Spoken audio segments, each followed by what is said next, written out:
Hello students, बेटा statics में आपने इससे पहले वाले लेक्चर में पढ़ा polygon law of forces. Okay, polygon law of forces मतलब कि आपने ये पढ़ा कि इससे पहले हमने 2 फोर्स एक्ट कराए एक पॉइंट पे, फिर 3 कराए। पॉलीगन का मतलब ये होता है कि मोर देन 3, ठीक है, और मोर देन 3 कितने भी आपके फोर्स अप्लाई कर सकते हैं एक पॉइंट पे, तो आपको उनका रिजल्टेंट और उसके रिजल्टेंट की डायरेक्शन फाइंड आउट करनी है, ठीक है। ओके, तो पैरेललोग्राम का जो पॉलीगन का जो फोर्स निकालने का जो तरीका था वो मैंने इससे पहले वाले आर्टिकल में बता दिया है, तो आपको इस एक्सरसाइज से पहले आर्टिकल करने पड़ेंगे। ये आपकी 1.5 एक्सरसाइज है। ओके, तो फोर्सेस दे रखे हैं आपके P माइनस क्यू, P और P plus Q act at a point. ये आपके पॉइंट किस पे एक्ट कर रहे हैं? एक पॉइंट पे, in direction parallel to the sides of an equilateral triangle. 3 आपके पास फोर्सेस हैं, तीनों जो फोर्सेस हैं वो इक्विलेटरल जो ट्रायंगल है उनकी साइडों के अलोंग एक्ट कर रहे हैं और आपको उसका रिजल्टेंट फाइंड आउट करना है। तो बेटा मैंने ट्रायंगल लिया ABC, इक्विलेटरल है, हमें पता है इक्विलेटरल ट्रायंगल में तीनों एंगल्स क्या होते हैं? इक्वल होते हैं, 60 डिग्री के होते हैं, ठीक है। तो मैंने साइडों के अलोंग पैरेलल फोर्सेस जाके BC के अलोंग पैरेलल फोर्स जाके P, ओके, और मेरा AB जो है उसके अलोंग मैंने मेरा पहला जो फोर्स था P माइनस का क्या हो। तो देखिए ये लाइन पैरेलल है ना इसकी, तो लाइन पैरेलल में P माइनस क्या हो, मैंने इसके अलोंग ड्रा किया। उसके बाद मैंने AC के अलोंग मेरा ये है P प्लस क्यू, ठीक है। तो ये जो मैंने ऊपर पढ़ा है, जो मैंने अभी बताया है, वो यही लिख रखा है कि ट्रायंगल की जो साइड्स हैं उनके अलोंग मैंने फोर्सेस ड्रा किए हैं, पैरेलल हैं। तो देखिए ये जो एंगल है ये साइड इसके पैरेलल थी, ठीक है। तो ये देखिए OL जो है हमारी हॉरिजॉन्टल जो है लाइन, उसके साथ कितने का एंगल बना रही है? 120 का, ओके। और ये जो है ये आपका इधर से देखिए, ये देखो इधर से ये भी 120 का बना रही है, ठीक है। और ये आपका नीचे से इसके साथ बना रही है तो 120 का। तो हमें रिसॉल्विंग पार्ट निकालना है OL का, और OL के ऊपर जो परपेंडिकुलर है मतलब वर्टिकल, आपको हॉरिजॉन्टल और वर्टिकल दोनों रिसॉल्विंग पार्ट निकालने हैं। Resolving the forces along OL के अलोंग और परपेंडिकुलर टू OL, ठीक है। तो OL के अलोंग क्या लेते हो? R cos थीटा, और उसके परपेंडिकुलर के अलोंग क्या लेते हो बेटा? R sin theta, okay. तो हमने लिया R cos थीटा, कैसे लिया था उसमें? R cos थीटा पहला फोर्स आपका, और हॉरिजॉन्टल जो लाइन है उसके और फोर्स के बीच का जो एंगल है वो, तो P cos 0, क्योंकि आपका जो फोर्स P है वो हमने OL के ही अलोंग लिया है, तो दोनों के बीच में एंगल क्या है? 0, क्योंकि दोनों लाइनें कोइंसाइड कर रही हैं। तो कोइंसाइड कर रही है तो आप यहाँ से क्या लोगे? 0, ओके। नेक्स्ट है आपका P प्लस क्यू, तो P प्लस क्यू और OL के बीच का एंगल कितना है? 120, तो P प्लस क्यू फोर्स और इंटू में cos 120, ओके। नेक्स्ट आपका है P माइनस का क्यू, तो P माइनस का क्यू और ये जो फोर्स है इसके और OL के बीच का एंगल, तो देखो 120 ये आपका और 120 ये, तो 240 हो गया आपका, तो cos 240, ठीक है। मैंने यहाँ पे cos 120 की और cos 240 की वैल्यू ऐसे निकाल दी है, आप भी ऐसे निकालोगे और इनको पुटअप कर दोगे, ठीक है। जैसे ही मैंने डाला इसमें तो ये कैंसिल होके क्या बन गया? 0। तो मेरा R cos थीटा की वैल्यू क्या है? 0। अब मैंने निकाला R sin theta. R sin theta मतलब परपेंडिकुलर जो निकालते हो आप उसमें कोस की जगह सिर्फ क्या डाल देते हो? साइन, और बाकी आपके एंगल और फोर्सेस जो मल्टीप्लाई में होते हैं वो एज इट इज़ होते हैं, ओके। तो आपने इन सभी की साइन 0 की, साइन 120 की, साइन 240 की वैल्यू फिर से डाल दी, तो आपके पास देखो √3 क्या हुआ गया। अब इन दोनों का रिजल्टेंट निकालने के लिए दोनों का स्क्वायर करके ऐड करते हो, और डायरेक्शन निकालने के लिए सेकंड इक्वेशन को फर्स्ट से डिवाइड करते हो। तो मैंने ऐसा ही किया, दोनों को स्क्वायर करके ऐड कर दिया। मेरे पास R² इंटू में cos square theta plus sine square theta equals to 3 cos square q square theta, इधर क्योंकि ये 0 था ना मेरा एक, तो ये बन गया। तो R मेरे पास बन गया √3 क्यू, ओके। डिवाइड करूँगी बेटा, tan theta is equal to √3 by q, √3 into q upon में 0, तो इन्फिनिटी बन गया ना, समथिंग बाई 0 इन्फिनिटी। तो इन्फिनिटी कब देता है? 10 90 पे देता है। तो मेरा जो रिजल्टेंट है उसका जो मैग्नीट्यूड है वो मेरा √3 क्यू है, और जो थीटा है वो क्या है आपका 90 डिग्री। ठीक है, ओके। अब नेक्स्ट क्वेश्चन पे चलिए बेटा। Forces each equal to P. आपके पास फोर्सेस हैं सभी पी के बराबर हैं at a point parallel to the side of triangle ABC। Show that the resultant is given by. Okay, आपके पास ट्राइंगल की जो साइड्स हैं उनके अलोंग फोर्सेस एक्ट कर रहे हैं और सभी इक्वल हैं। ठीक है, अब आपके पास देखो इससे पहले में इक्विलेटरल ट्राइंगल दी थी, लेकिन बेटा इसमें इक्विलेटरल ट्राइंगल नहीं दी हमें।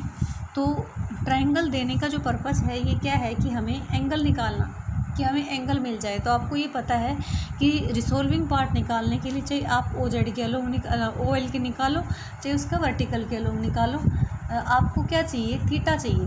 ठीक है, तो थीटा कैसे निकालोगे, थीटा आपके पास कैसे निकलेगा, तो देखो मैं बताती हूँ। Let 3 forces each equal to P act at किस पे, O पे, अलोंग OL, OM और ON। हमारे पास कोई भी हमने ट्राइंगल ले ली और ट्राइंगल की साइडों के पैरेलल जो फोर्सेस लग रहे थे उनको हमने बाहर एक पॉइंट पे एक्ट किया कि BC के अलोंग जो फोर्स लग रहा था उसको मैंने OL के पैरेलल ले लिया। आपका AB के अलोंग जो लग रहा था उसको बेटा ON के ले लिया, और AC के अलोंग ले रहा था वो MO के अलोंग ले लिया। ठीक है, तो अब क्या है, जैसे पीछे वाले ट्राइंगल में क्या था वैसा ही हमारे पास ट्राइंगल के अंदर बेटा ABC, तो ये एंगल A है। अब यहाँ पे एक्सप्रेस करने के लिए आपको एंगल ये चाहिए, तो ये लीनियर पेयर के अकॉर्डिंग आपका एंगल A, ये क्या बाहर का क्या बन जाएगा 180 माइनस में A, ये B है अंदर वाला तो 180 माइनस का B, ये C है तो 180 माइनस का C। अब देखिए आपका ये जो पहला फोर्स है BC के अलोंग जो फोर्स लग रहा था वो तो मैंने OL के अलोंग ले लिया। ठीक है, और वो मेरा क्या है बेटा, सभी मेरे पास P है, क्या है P, क्योंकि तीनों मैंने क्या ले रखा है, P दे रखे हैं, तो ये ले लिया। अब दूसरा जो है ये देखो, इसके पैरेलल लाइन ड्रा करी, तो पैरेलल लाइन ड्रा कर, तो ये क्या है 180 माइनस का C, तो 180 माइनस का C, तो मतलब आपका AC के अलोंग जो फोर्स लग रहा है वो हॉरिजॉन्टल लाइन के साथ कितने का एंगल बनाता है 180 माइनस का C, क्योंकि आपने पैरेलल लाइनें ड्रा की है ना, पैरेलल लाइन्स ड्रा की है। ओके, उसके बाद आफ्टर दैट बेटा आपने क्या लिया कि देखिए ये देखो ये ऐसा ही बन रहा है ना कोरस्पॉन्डेंस में, तो इसके पैरेलल है तो ये आपका 180 है। ठीक है, उसके बाद ये आपका थर्ड वाला जो है 180 माइनस का B। अब देखिए आपके पास जो एंगल चाहिए थे तो मेन आपका एंगल ही चाहिए था। अब निकाल देंगे रिसोल्विंग पार्ट, तो हमारे पास LOM तो 180 माइनस का C, और MON आपका 180 माइनस का A, और NOL आपका बन गया 180 माइनस का B बन गया। ओके, रिसोल्विंग पार्ट अलोंग आपका OL और एंड परपेंडिकुलर, OL के और परपेंडिकुलर के अलोंग लोगे तो R cos theta equals to P cos 0। क्यों, क्योंकि आपका हॉरिजॉन्टल पहला जो फोर्स है मतलब BC के अलोंग जो फोर्स लग रहा था बेटा वो आपका हॉरिजॉन्टल लाइन के पैरेलल है, तो पैरेलल है तो दोनों के बीच में एंगल क्या है 0। नेक्स्ट है प्लस में P और कोस आपका सेकंड जो फोर्स है 180 माइनस का C, एंगल इतना है तो हमने ये रख दिया। और थर्ड जो है तो ये आपका यहाँ से यहाँ तक कंबाइन हो जाएगा ना, 180 माइनस C ये 180 माइनस A ये, तो 360 और माइनस का A प्लस में C ब्रैकेट ले लेंगे। ठीक है, तो मैंने यहाँ पे रख दिया। अब मैं इनको कंबाइन करूँगी तो cos 0 1 होता है आपका, तो P माइनस का P cos 180 माइनस का C सेकंड क्वाड्रेंट में है, तो सेकंड में cos नेगेटिव होता है, तो हॉरिजॉन्टल एक्सिस के साथ जब यूज़ करके कुछ बनाता है तो minus P cos C। Okay, और इसमें ये आपका कौन से क्वाड्रेंट में, फोर्थ में cos आपका पॉजिटिव होता है, तो then P cos A plus में C। अब आप यहाँ से क्या डाल सकते हो, A प्लस C की डाल सकते हो, क्योंकि ABC जो है कैपिटल ABC बेटा वो आपके ट्राइंगल के क्या हैं एंगल्स हैं, तो ट्राइंगल के एंगल हैं, तीनों एंगल्स का सम क्या होता है, तीनों एंगल्स का सम आपका 180 होता है ना। तो हमने यहाँ पे डाला A प्लस C की वैल्यू, तो A प्लस C की वैल्यू जैसे डाली तो मेरे पास क्या बन गया 180 माइनस का B। ओके, तो cos 180 माइनस B मेरे पास क्या देगा, माइनस का B देगा। ठीक है, तो P minus P cos C minus का P cos B। ओके, अब ये मेरा पहला आ गया। अब मैं साइन मतलब परपेंडिकुलर के अलोंग निकालती हूँ, तो आर साइन थीटा, तो मेरे पास पी साइन 0 प्लस में पी साइन 180 माइनस का सी, और ये आपका जैसे पहले एंगल्स डाले थे वैसे डाल दिए। साइन 0 0 होता है आपका, साइन सेकेंड क्वाड्रेंट में पॉजिटिव होता है, तो साइन 180 माइनस का सी आप क्या ले लोगे, साइन सी, और ये आपका एज इट इज़ फिर वैसे ही प्रोसेस चलेगी कि आप 360 माइनस का माइनस सी प्लस ए को क्या लिख सकते हो, माइनस का साइन सी प्लस ए लिख सकते हो, ओके, और साइन सी प्लस ए को क्या लिख सकते हो, 180 माइनस का बी, फिर ये इसमें पॉजिटिव होता है तो आप इसको लिख सकते हो साइन बी। तो हमारे पास आर साइन थीटा की वैल्यू ये आ गई। रिजल्टेंट निकालने के लिए हमने दोनों का स्क्वायर किया और ऐड किया, तो दोनों का स्क्वायर किया और ऐड किया। बेटा ये हमारे पास जो प्रॉपर्टी लगती है वो प्रॉपर्टी आपके पास कौन सी होगी, हमारे पास ये जो प्रॉपर्टी है ये है ए प्लस में बी प्लस में सी इसका स्क्वायर। ठीक है, मैं इसको यहीं पे लिख देती हूँ, ए प्लस में बी प्लस में सी इसका होल स्क्वायर। ओके, तो ए का स्क्वायर प्लस में बी का स्क्वायर प्लस में सी का स्क्वायर प्लस में 2ab प्लस में 2bc प्लस में 2ca। ओके, तो आपके पास इस प्रॉपर्टी का यूज किया, जहाँ पे माइनस है माइनस आ जाएगा, और सेकंड जो है साइन वाला वो आपका a माइनस बी वाली लग रही है। ठीक है, मैंने कंबाइन किया, कंबाइन के बाद मैंने टर्म्स को कंबाइन किया, टर्म्स को कंबाइन करने के बाद मेरे पास ये आ गया। ठीक है, तो आपके पास आर तो ये आ गया, और इसमें इसने खाली रिजल्टेंट ही पूछा था कि आप रिजल्टेंट शो करिए। बेटा इसने डायरेक्शन नहीं पूछी, तो हम इसलिए क्या लगाएंगे, रिजल्टेंट ही लगाएंगे।